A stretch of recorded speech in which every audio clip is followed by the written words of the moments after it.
What's up, everyone? This is Tatum. I'm back with another episode of Fuck This Review, where today I'm going to be discussing ABBA's The Album. This is my second review on ABBA, one of their albums. The first one was Arrival.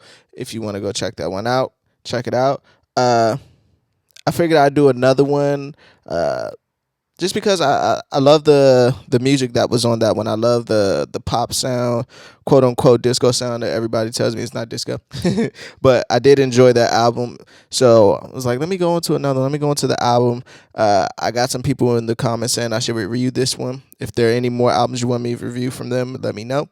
So yeah, this is why I took the time out to review this one. And before I get into it, I wasn't disappointed with this album at all. I kind of like it a little better than the Arrival album, just because I like the songs better and the production a little bit better. No, weirdly, I like the songs better on this one, but I think the production was better on the Arrival, if that makes sense. So let's get into it. This is their fifth album. It's the album right after Arrival. It came out in 1977, which is crazy. It's 9 tracks on the album. It's 6 and then 7 through 9 it's weird. I'll get to it in the review, but it's kind of like songs from, I would say, the movie. I would assume. I try to watch the movie before I did a review, but I only could find about 2 videos that were like 14 minutes long, and it just showed me basically the beginning of it, where the reporter's trying to get into the performance, and I think I only heard about probably like 4 songs, and I don't even think the intro was one of the songs on the album is the intro to the movie. Yeah, it's slipping my mind right now. I'm losing my mind. And it's funny that they don't do it so much now, but back in the day, it seemed like a bunch of rock bands had movies that were just like following them on a show or tour in a way, and it was always like centered around that. Like nobody came up with new ideas for that. It's like, this is the show, this is the back, and it's cool because you get to see. I don't know how much in the movie they show the ABBA in their element or whatever, or backstage or whatever, but the parts I seen, it was kind of cool just to see the fans react to the music. And you see them in the merchandise and things of that nature, and just how packed their concerts was. It just gives you an idea of how big they were. So I did appreciate that part of it, the little part I saw. Let's get into this review. So like I said, this album was released to coincide with the movie, ABBA the movie. This is ABBA the album, so it's like a 2-for-1, I guess. The album starts with Eagle, and that comes on like a very theatrical kind of record. From what I've read, I don't know how true this is, but it's one of their longest songs they have in their discography. And the song is just about, well, face value, it's admiring an eagle just flying in the sky, right? But on a deeper level, it's it is just admiring that eagle, and am I the eagle, like flying free, flying high, and just freedom in a way. Yeah, that's pretty much it. Just freedom and finding freedom and be able to fly and spread your wings and things of that nature. I thought it was a pretty cool record and a pretty cool intro. The production on here again is amazing. I love the thumpiness of the drum. It's a different vibe from what I got from the Arrival album. Just that one was like very pop driven, obviously 70s driven music, but this one, it was I don't know, it was a little bit more. This song in itself, for lack of better words, was a little bit more darker to me, and not the lyrics or anything, but just the music itself. That sounds like a old western kind of sound, like I can't even whistle, like one of those kind of sound. And it probably was just symbolizing the eagle, but to me, it just sounded like the old western sounds. The beat breakdown where it goes, and I'm flying higher and higher. Like, it's like this theatrical sound that I really enjoyed. I was like, it caught me off guard. I was like, oh, okay, they really going there with the music. Just something I really enjoyed about it. That beat breakdown and the guitar solo as well towards the end of the record was pretty cool in itself. Great introduction to the album. I thought it drew me in immediately. So I was happy about that. To go into Take a Chance, it has like this hypnotizing synth on there that was pretty cool and dope at the same time. And it's one of those pop records. Take a chance on. Take a chance. Like I listened to the record, and that part just kept. I've been singing that all day in my head. Like it's like this chant in the background. Take a chance. But it's very. It just reminds me of 70s pop, where I could be walking down the street, just shirt unbuttoned at the top and like just walking cool, like kind of on a Bee Gees kind of level in a way. Not to compare the two, but just on this is what the thought I had when I listen to music. I gotta envision the environment that it was creating. But great pop record, and the song's just about taking a chance on love. It's funny because it's like, I guess, obviously the bandmates are in relationships, like both of them are married to each other, and that sounds weird. But they have songs like this, Take a Chance on Me and Name of the Game, kind of in the same vein a little bit, just like searching for love. And you could tell she was just like, I wouldn't say chasing him in a way, but if you ever need me, if you ever had a place to go, take a chance on me. You know what I mean? Like, I thought that was just pretty cool that, the women were shooting their shots. Even though a man wrote it, so it's kind of sexist, I guess. I love the breakdown part. I love the pre-chorus with, because I've got so much I want to do. When I dream I'm alone with you, it's magic. You want me to leave it there, afraid of a love affair. But I think that I can't let it go. So, that I can't let it go. Like, that breakdown part on there is pretty cool. Great record, though. It leads into One Man, One Woman. And I really enjoyed this record, especially that electric guitar. Especially that electric guitar intro. And it just speaks on, for lack of a better word, speaks on a couple going through issues, right? And even though they're going through those issues, they know that, like, we still have each other at the end of the day. And I'm still here for you, and you're still here for me, and I wait for you at night to wait for you to come home, and I'm happy when you come home and things of that nature. Even though the song starts off with like they're at like breakfast table and neither one of them talking to each other, and like he slams the door going out, and she was like, that's how it always is, kind of, in a way. What's the line? No smiles, not a single word at the breakfast table. Though I would have liked to begin, so much that I want to say, but I feel unable. You leave and slam the door like you've done many times before, and I cry, and I feel so helpless. I was like, oh, man. This is, like, it got to be weird to have these songs, and like, the four people in the band are married to each other. Like, you married to her, I'm married to her. Like, it got to be, and they're writing the record, so it's like, it gotta be weird. It had to be weird sometimes to sing. Just from on the outside looking in. One man, one woman, two friends, and two true lovers somehow will help each other through the hard times. One man, one woman, one life to live together. One chance to take that never comes back again. You and me into the end. So it shows you that, like, even though we're going through all this stuff, it's still you and me to the end. So I guess in a sense, it's just a great, real song for real, for real. If you think about just the married couple going through that, and even though they're going through their shit, they're still there for each other. So I appreciate that. And the background music fitted perfectly. I forgot to mention, I didn't want to get off the song before I mentioned how great the production was just surrounding it. And then it goes into Name of the Game. And it's funny. Let me get into the facts first. It's the Name of the Game. And I read that it was first called A Bit of Myself. And it was the first song recorded for this album. And it gave me this reggae feel, right?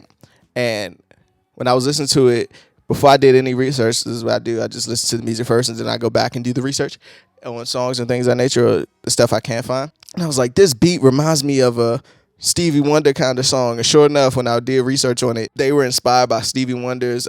So they were inspired by Stevie Wonder, I Wish. And I was like, that's pretty cool. Because it sounded like a Stevie Wonder song, to be truthfully honest with you. Instrumental-wise. And like I said, that reggae feel, with that bass guitar. And the breakdown part, when it says, and if I said I care, and it goes, I just thought it was good layering of vocals and good production, just to break the beat down and just make it the instrumental and music, get that emotion out of you. Like, just from a listener standpoint, I thought that was pretty cool and amazing. To me, it sounds like someone is falling in love or just shooting their shot, right? But they're a bit skeptical. Like, she says, like, lines like, if I trust in you, would you let me down, kind of things. One of those type of songs, right? So I just thought it was cool. Like, again, when I was talking about Take a Chance on Me, it's like one of those songs, like, when she's falling in love, she feels she's falling in love, but it's like, I don't know if I could trust you, though, because, signs here, signs there, but maybe, I'm just being skeptical of myself. Maybe I'm just afraid of love, kind of thing. And, I just thought that was a cool record. And that's the name of the game. Dun, dun, dun, dun. The next record is Move On. And I love, again, they having some great piano intros of the records on here. The first verse is done in like sort of a spoken word kind of thing, which was pretty cool. And the song itself to me sounds like you're on a voyage. Like, how I said earlier, how like the songs have to, when I listen to songs, they gotta like paint this setting and scenery for me. This song sounds like you're on an actual voyage, and I just enjoy that. And the song itself is just about, moving on, whether it be from a relationship or anything, just move on. So it's straight to the point. That's a great thing about those records in the 70s. It was rarely any like huge metaphors. It was like straight to the point, like move on, moving on kind of thing. It sounds like it should be like towards the end of a movie. like when a person's leaving, when move on. Like it has this song been in a movie? It sounds like it should paint that perfect scene when a person's like leaving home or type thing, or leaving a relationship, or just letting go, and things of that nature. Then we go into Hole in Your Soul, and it comes on like this great rock record that I wasn't even expecting from them, because up until this point I haven't really heard like a rock sound from them, and only listened to 2 albums including this one. So I just didn't expect that, and it caught me off guard, and I had to run it back. I was like, oh, that was pretty cool rock intro that they did. The drums are crazy on here. It's like a really jam record. The thumping drum pattern that played throughout, and that bridge is freaking nuts.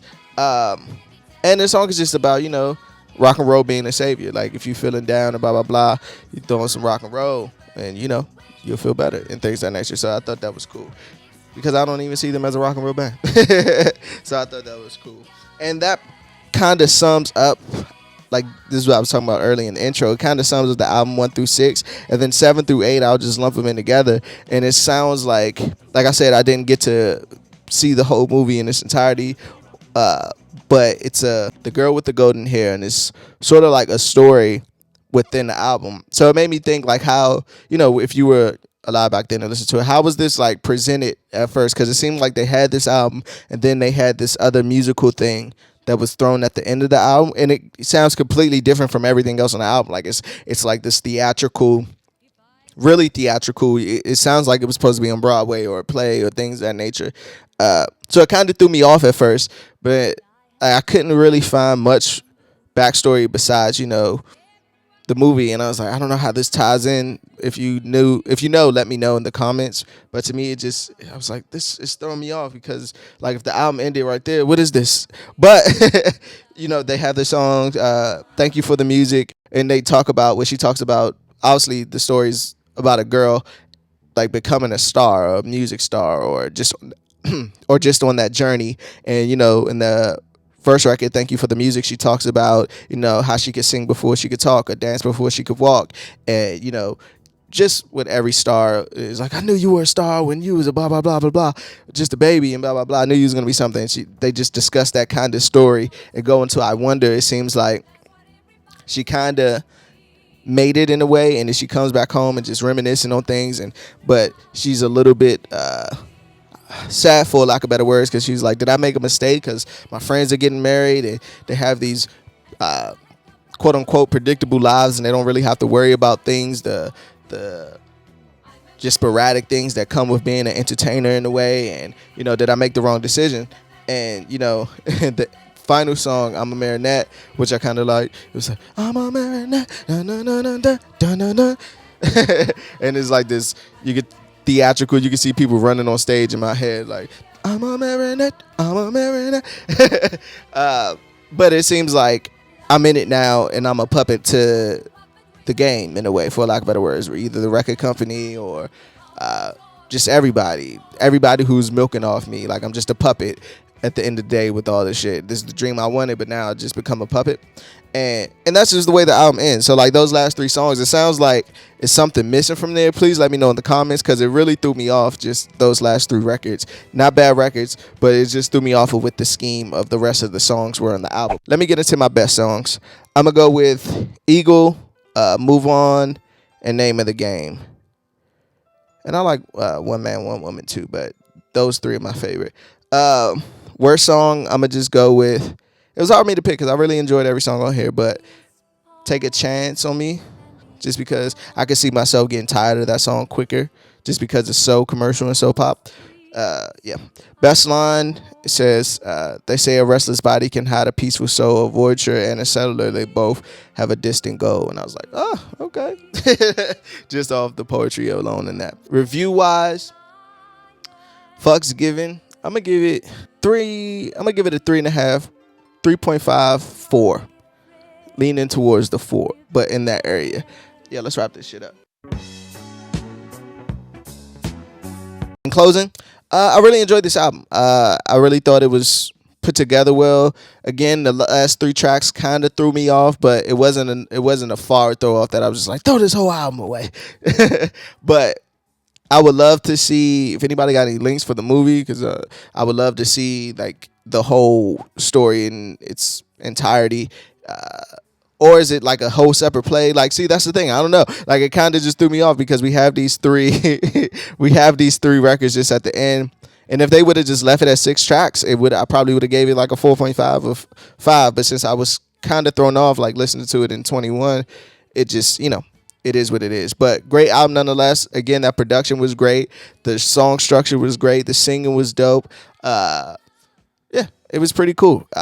I like this one a little bit better than I like the Arrival album. But, is there any more ABBA albums I should listen to and review? Let me know in the comments. Tatum, as always, fuck this review. Peace.